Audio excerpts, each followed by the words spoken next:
روشنی کے سفر میں آپ اپنے میزبان آفتاب احمد خانزادہ کے ساتھ ہیں۔ کیا آپ نے کبھی این فرینک کی ڈائری پڑھی ہے؟ این فرینک 12 جون 1929 کو جرمنی کے شہر فرینکفرٹ میں پیدا ہوئی، ایک یہودی خاندان میں۔ 1933 میں نازیوں کے اقتدار پر قبضے کے بعد فرینک خاندان نیدرلینڈ چلا گیا۔ این فرینک نے زیادہ تر وقت ایمسٹرڈم میں گزارا۔ فروری 1945 میں محض 15 سال کی عمر میں این فرینک کی وفات ہو گئی۔ اس کی وفات کے بعد اس کی ڈائری، جس کا نام دا ڈائری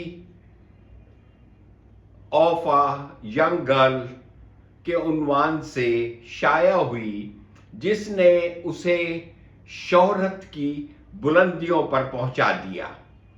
اس ڈائری میں فرینک این نے جنگ عظیم دوئم میں جرمنی کے نیدرلینڈ پر قبضے کے دوران 1942 سے لے کر 1944 تک اپنی زندگی کے احوال بیان کیے ہیں۔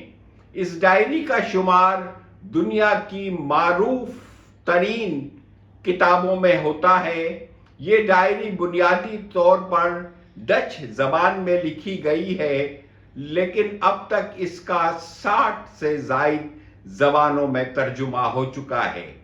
اس ڈائری کا شمار دنیا کی عظیم ترین کتابوں میں ہوتا ہے، اور یہ دنیا کی تقریباً ہر لائبریری میں موجود ہے۔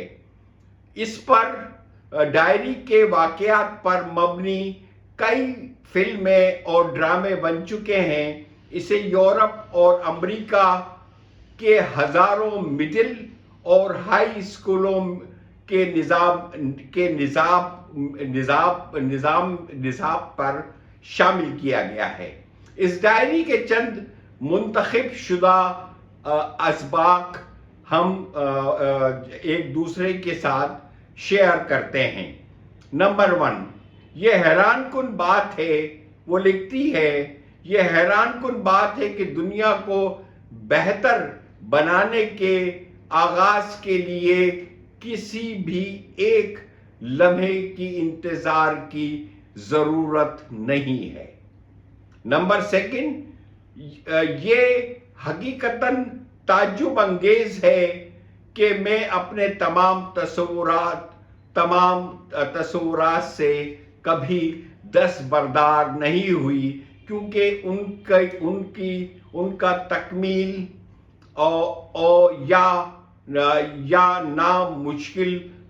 یا ناممکن عمل لگتا ہے، تاہم میرے تصورات آج بھی قائم ہیں۔